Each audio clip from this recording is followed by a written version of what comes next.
What's up guys, this is Albie from Combat Culture, and today we are going to create a tier list of martial arts that will complement your Muay Thai. So to be clear, the tier list that I'm creating is for martial arts that you can cross-train, that it's going to level up your Muay Thai specifically. Alright, let's get started. Alright guys, so I pulled up the tier list.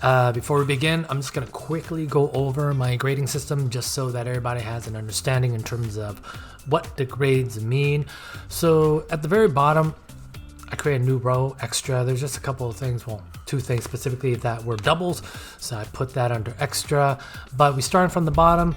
Anything that I rank a D, in my opinion, you're better off using that time to just train primarily on Muay Thai as opposed to cross-training in whatever that art is. That's under D.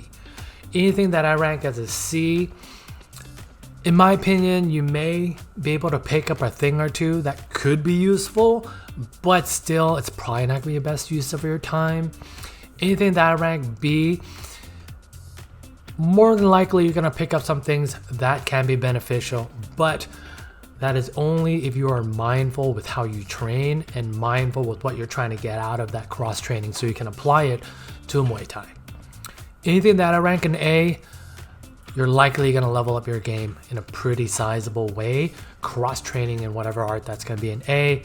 Anything that's S is you're going to level up your game more than if you had not cross trained. All right, so with that out of the way, we are going to jump in. All right, so the first one we got is karate. Now, as you guys can see, there are two karates right there. One is Kyokushin. I'm going to assume this one on the left is going to be Shotokan Karate. So if we're starting off with Shotokan Karate, I think some of the benefits of training Shotokan Karate is it does help you with spacing in terms of being able to get in and out quickly. That is probably the biggest benefit I can see that can easily translate over to Muay Thai. I think anything, and this will be a pattern with some of the other martial arts, I think anything above that is beneficial. It's going to take a sizable amount of investment. You're going to have to get to a relatively mid to high level within that art to really be able to realize some of those positives that you're going to transition over to Muay Thai, right? And that's going to come with a huge investment of time. So having said all that mumbo jumbo, I think Shotokan Karate, I am going to place it you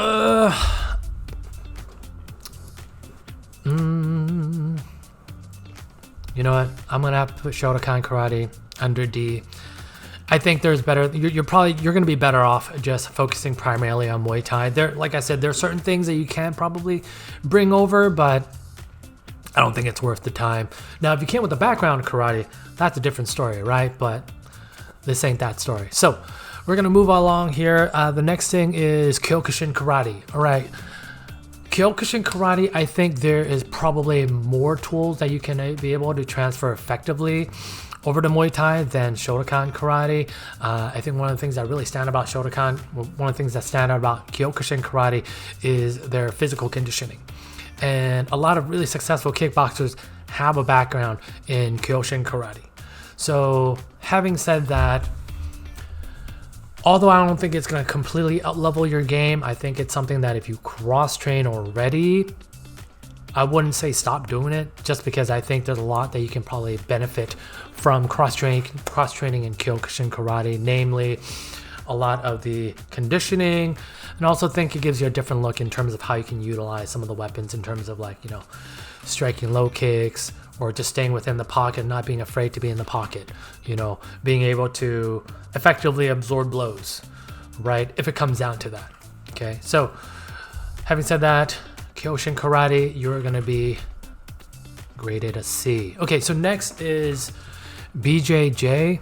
Now, I'm just going to come out right away and say, I think if this tier list was about best arts that complement Muay Thai to become a mixed martial arts fighter, BJJ easily would be an S tier. But if we're talking about things that can level up your Muay Thai game, BJJ, unfortunately, it's going to be a D. there's just, compared to all the other grappling arts out there, I think BJJ is probably going to be on the lower end of the spectrum in terms of things that you can pick up and reasonably transfer over to Muay Thai. Again, I think it's an incredibly practical art. Anyone who's thinking about doing mixed martial arts should consider BJJ as their primary grappling art. But, for the purpose of this tier list, BJJ, you're going to be a D. All right. So kickboxing, how I'm interpreting kickboxing is that this is K1 kickboxing, right? So your Dutch kickboxing, Japanese kickboxing, not kickboxing, the umbrella term. With that said, I think the benefits, you're gonna have to follow me here. I think the benefits of cross-training in kickboxing is especially realized if you are looking to compete, right? The reason why isn't so much the offensive aspect of cross-training with kickboxing, although you can probably benefit from some of the different more long, high-impact combos that is a little bit more prevalent in kickboxing than you see in Muay Thai. But I think the real value is being exposed and knowing how to defend yourself, being equipped to defend yourself against people that may come from a kickboxing background or just people with really good hands in general, right? So having said that, I think I would rank kickboxing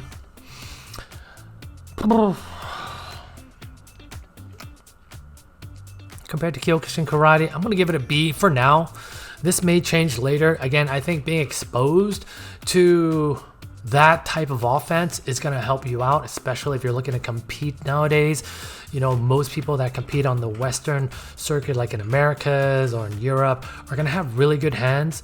Even folks in Thailand now and other parts of Asia, boxing is becoming more and more of an important part of the training routine. You look at One Championship's brand of Muay Thai with the 4-ounce gloves. Boxing is really important these days, right? Having good hands, knowing how to defend against that.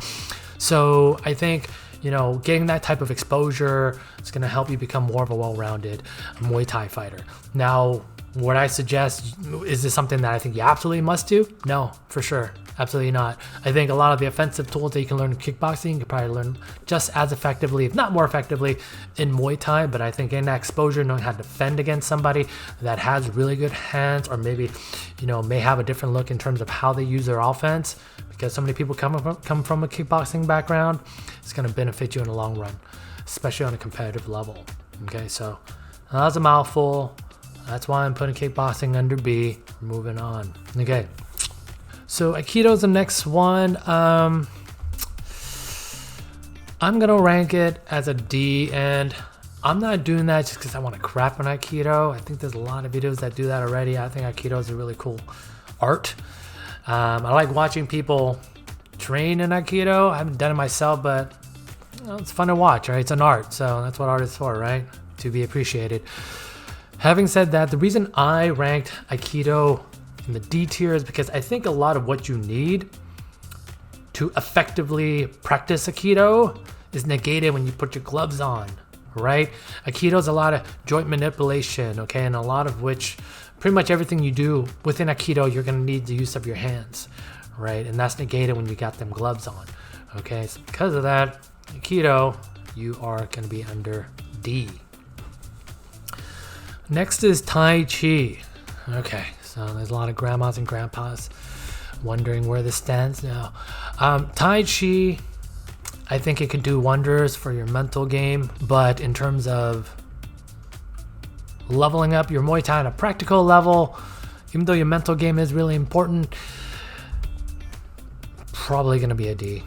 If you have nothing to do on a Sunday and you don't want to meditate at home, I think Tai Chi is an excellent thing to kind of incorporate into your training routine, right? But if you're looking for something that is going to level up your Muay Thai game, Tai Chi probably ain't it. But again, you can do a ton for your mental health, which is probably more important than any of this other stuff.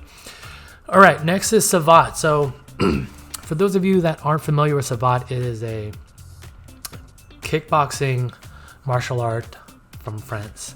The main difference is that with Savate, you kick with your foot rather than your shin, and you wear shoes when you do that. One of the benefits of Savate is the footwork though, kind of like Shotokan Karate where you get in and out. And also there is, some boxing involved too with Savate. But having said that, do I think it's going to benefit your Muay Thai in the long run?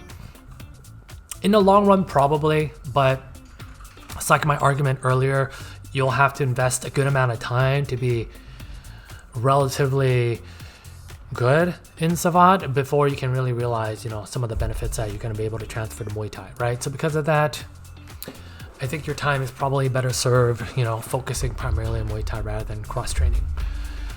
All right, next is Sanda. Okay, so Sanda, for those of you who, again, aren't familiar, is a kickboxing art from China. And it's really an amalgamation of all the different martial arts, Kung Fu specifically, from China that, the Chinese government, the military specifically, took the practical elements that can be used on a combative stage and basically, in a very rough TLDR, that's how Sanda came to be. Okay, so if you ever watch a Sanda competition, you're going to see a lot of similarities, at least in terms of the striking that you would see in Muay Thai. Now, the big differences obviously are going to be the grappling and the throws, which large majority of them are legal in Muay Thai. So having said that, does it make sense to cross-train in Sanda if you already do in Muay Thai? If your goal is looking to level up your Muay Thai, probably not. And because of that, I'm going to put it under D. One thing I do want to highlight about Sanda is that they do have a really effective side kick. I felt that on a couple occasions sparring with Sanda folks. It's different, from anything you learn in kickboxing, Muay Thai, and I would imagine, Tae Kwon Do, maybe Kyokushin Karate. It's very different. But having said that, I think one element is not going to be enough to justify cross-training in both. Now, if you just want to cross-train in both in general, it's not a bad idea, because they're similar in some ways, and you essentially just get more reps. Maybe you live closer to a Sanda gym, but you compete primarily in Muay Thai. It can supplement your training, but is it going to level up your Muay Thai? I wouldn't go on my way to do it. So because of that, I'm going to rank it under D. Next is Lethwei. Lethwei, I think, falls into the same category as Sanda. Everything that makes Lethwei uniquely effective, for the most part, is illegal, or you're not going to be able to transition over to Muay Thai, primarily used in the noggin. And I would be dangerous. Look at the size of this. But having said that, I'm going to rank it as a D. Now, if we're just talking about effectiveness of stand-up arts, Lethwei would be ranked a lot higher, just like a lot of these other ones are. But if we're talking about things that's going to level up as a complementary martial arts to your Muay Thai, Lethwei ain't going to be it. All right, next is Wing Chun. So Wing Chun's interesting because it's got a pretty bad rep in the last couple of years, and I think this all started when Ip Man came out. There's a lot of interest in Wing Chun, the art, and then a lot of practitioners of Wing Chun thought it was a good opportunity to start up a gym, right? Whether to really cash in on the popularity or to help spread the art because of the resurgence of, interest. Unfortunately, Wing Chun has not yet really successfully proven itself as a practical combative art, and I think because of that, it's kind of gotten a bad rep in terms of something that isn't effective or isn't practical. Now, what I will say about Wing Chun in its defense is that one of the core things you practice in Wing Chun is sticky hands. In Chinese, it's qisao. Okay, so what I see when I see someone training sticky hands, in my opinion, be transitioned over to Muay Thai in terms of hand fighting, clinching, just hand fighting alone. Being able to establish and maintain a dominant position with your hands. Okay, whether that's to set up elbows, defend against elbows, sneak in uppercuts, hooks, whatever the case, right? Lock the arms to get into a good clinch, or maybe lock the arms to keep them busy up enough to throw a knee. There's a lot you can do with that if you are effectively hand fighting and winning that exchange. That is probably the main benefit I would see if you were to cross train Wing Chun that can benefit your Muay Thai. And the reason why I highlight that, even though it's just one thing over a lot of these other arts, is because sticky hands is one of the main components you train in when it comes to Wing Chun. So I would imagine if you do Wing Chun for, let's just say, a month, 2-3 months, and you train specifically sticky hands and get really good at it, if you've been doing Muay Thai for a little bit of time and you can figure out how to effectively transition that over, I think that's definitely something that can level up your game. And for that, I'm gonna give Wing Chun a C.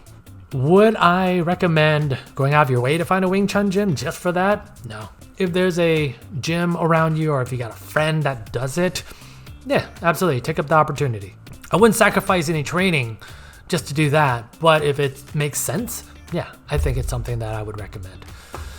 All right, next we've got Judo. So obviously Judo is a grappling art, a lot of which you can't do legally in Muay Thai. But in Judo's defense, a couple of things that can be really beneficial to Muay Thai is that it gives you a really strong foundation in terms of just being grounded, knowing where your feet are, a good center of gravity. So that makes it really hard for you to get swept. Now, what works against it is that when you train Judo, you're training in a gi. So a lot of that grappling you're doing with your open hands. Okay, it's gonna be a lot harder, obviously, to do with gloves. But having said that, I think Judo, if I'm comparing it, with some of these, it's really between a B and a C for me. I'm gonna say C just because I think there's enough that you can benefit from Judo that can help level up your game. But a lot of what really makes Judo incredibly effective, unfortunately, you're not going to be able to transfer over. So I kind of look at it in the same lens as Wing Chun. If it makes sense, sure, cross-train, but you're going to have to be strategic with what you're going to take away and be able to apply that towards Muay Thai. I wouldn't go out of my way, and I wouldn't sacrifice my existing training just so that I can cross-train. All right, so next one, we've got two wrestlings. One is Greco-Roman Wrestling, one is just wrestling. I'm assuming this is not WWE wrestling, which would be an automatic S, but freestyle wrestling. So a quick difference between the two, the easiest way to describe the difference between the two is that freestyle wrestling, you can go for the legs. Greco-Roman wrestling, waist up, right? That is, the big difference between the two. Having established that, wrestling has a lot of the strengths that Judo has, right? In terms of having a really strong foundation, being grounded, being incredibly hard to be taken off of your foot, and also being able to manipulate your opponent with your upper body. I think wrestling compared to Judo transfer a little bit better in terms of the clinching aspect, because a lot of the clinching doesn't involve grabbing hold of a gi. We're talking about our collar ties, controlling the head and neck, right? A lot of that can be transferred over into Muay Thai, and also being able to defend against that. Now, what hurts freestyle wrestling is because they have to defend both their upper body and the lower body from being taken down, usually the center of gravity is a lot lower. If you watch a lot of freestyle wrestling competitions, it's usually hunched over, right? Because they want to protect their legs, so that if their opponent shoots in, they're able to protect against that takedown. And because of that, I'm going to have to give freestyle wrestling a C, because that kind of stance is going to get you a good knee right to the face, right? And again, because of my big ass head, no good. Greco-Roman wrestling, on the other hand, same benefits as freestyle wrestling, with the exception of not having to worry about the lower half of your body, right? Being able to focus primarily on the upper half. And because of that, takes away the one big concern I had for freestyle wrestling. I'm gonna put Greco-Roman wrestling under B. I think it's gonna do a lot to really help with your clinching and also spatial awareness in terms of where your body is in relation to your opponent's body. It's gonna help with your clinch game, and also helping understand how far your opponent is, being able to hand fighting, have good hand fighting, and also controlling your opponent and getting out of situations where your opponent's a strong clincher. I think all of that is really going to help level up your Muay Thai. All right, so next up is Western boxing. So Western boxing is probably the only art I'm going to rank as an S, and here's the reason why. For the longest time, not so much now, but for the longest time, one of the biggest gaps for a lot of Muay Thai practitioners has been their hands. And I mean, that gap is closing nowadays because a lot more Muay Thai camps have integrated and placed a heavier emphasis on training boxing, traditional boxing.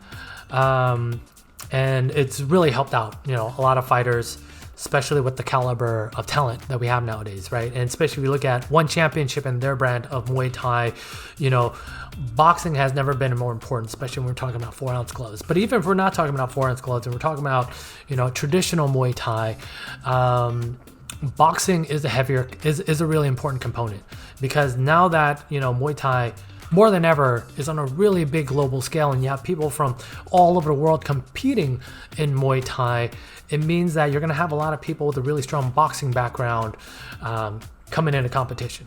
And having a good background in boxing is going to help improve your Muay Thai game by several levels. And it's not really just, again, about the offensive component of boxing, right? Because, when you do Muay Thai, learn how to throw essentially all the same punches.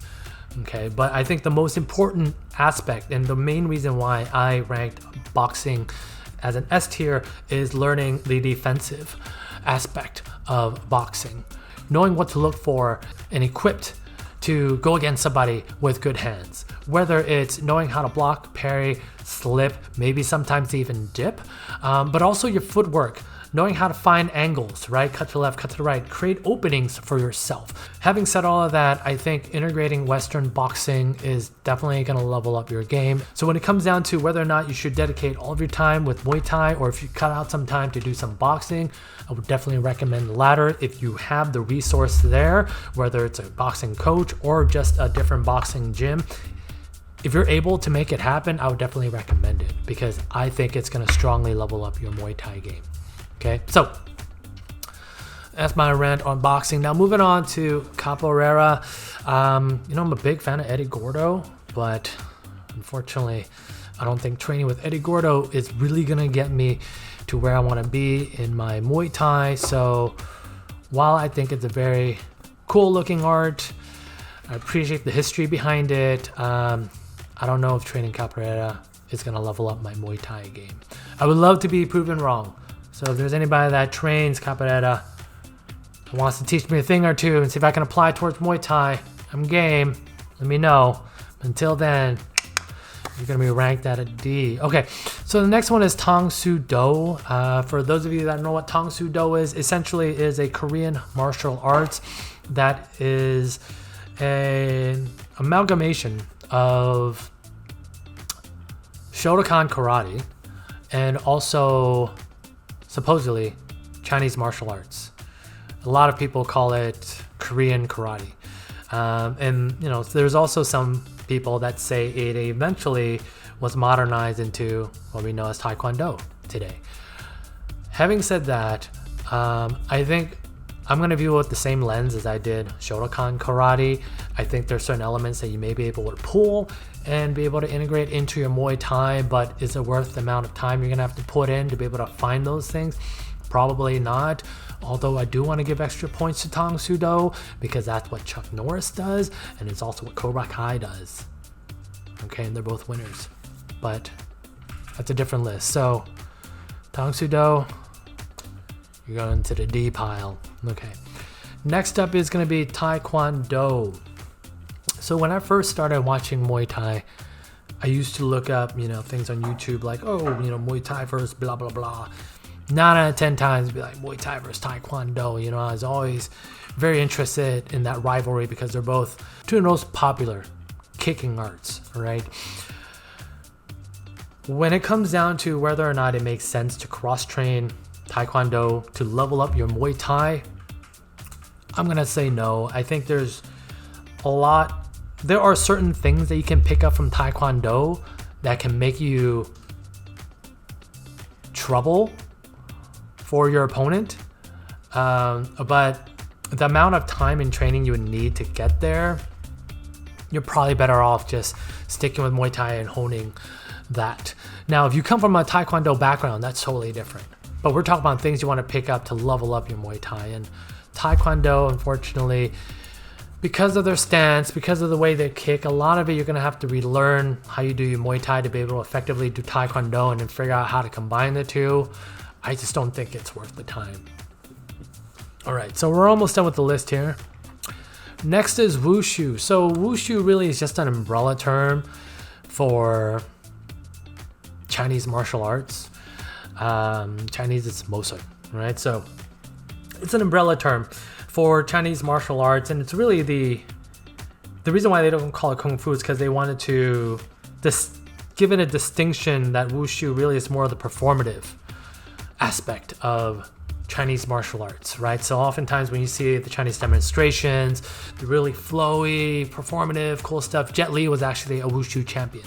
You know, a lot of successful martial arts actors that have come out of China have a Wushu background, right? And it makes sense, you know, because it just translates so well, you know, into movies.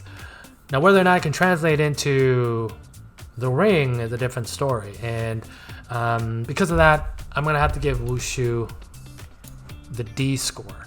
Now, if we're talking about things to pick up as a side hobby, I think Wushu is very cool. Just like, you know, I would say Capoeira, you know, and Tai Chi. But hey, if we're looking for things that's going to level up your Muay Thai, Wushu's going to be it's going to be a D. It's going to be a D. All right. Next up is traditional Kung Fu. So the distinction between Wushu and traditional Kung Fu, how I interpret it, at least on this list, is going to be the combative aspects of Kung Fu, right? So, you know, your northern styles, your southern styles, you know, a lot of the ones that you probably see in the old Chinese movies, right? Not so much the performative, but the more grounded ones. That's all about stance and forms. A lot of it, you know, probably derived from Shaolin. Having said all of that, I think everything that is effective and practical about traditional Kung Fu has been adopted and consolidated into what is now Sanda, right? Which is right here. So because of that, traditional Kung Fu, I'm gonna have to give to a D. Okay, so next up is Sumo. So, I guess Sumo goes without saying. Ness, right? Not having a question. Just kidding. I'm sorry, Honda. So, I had a really hard time thinking of anything that can potentially benefit your Muay Thai, you know, that you can learn from Sumo. I will say I think Sumo is an art that I really appreciate. There's a lot of tradition behind it, you know, a lot of culture behind it. But it's also not something, well, for the most part, it's not something you can pick up too casually. Maybe out here in the States.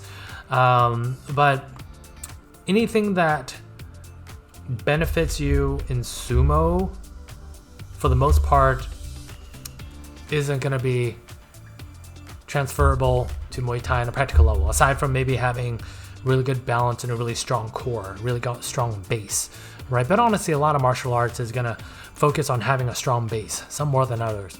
And I don't think that's enough for you to spend any time to cross-train Sumo. Now, if you are in an area that has a Sumo school, I mean, I would just look into it because I don't think there are that many in general, right?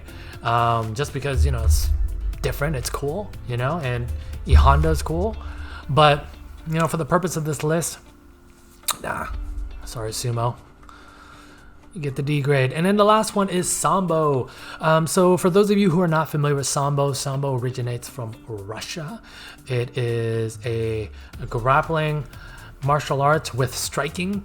Okay, so really it takes a lot of the best components of wrestling and implements a lot of the striking that you may find in other sports, right? And there's also submissions too, but obviously submissions are going to be relevant to this list right here. But because you have that grappling aspect, So you get the strength from wrestling, but you also train striking as well, which means you learn how to defend against strikes.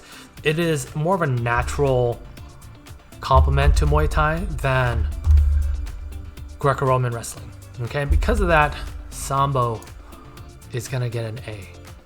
All right, so that's it. All right, guys, hopefully you guys enjoyed the video. Let me know what you think. Do you agree with my list? Do you have different thoughts? Would love to know your opinion.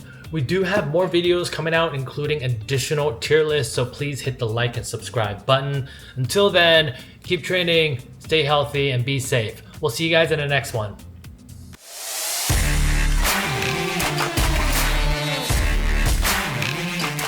Dun, dun, dun, dun.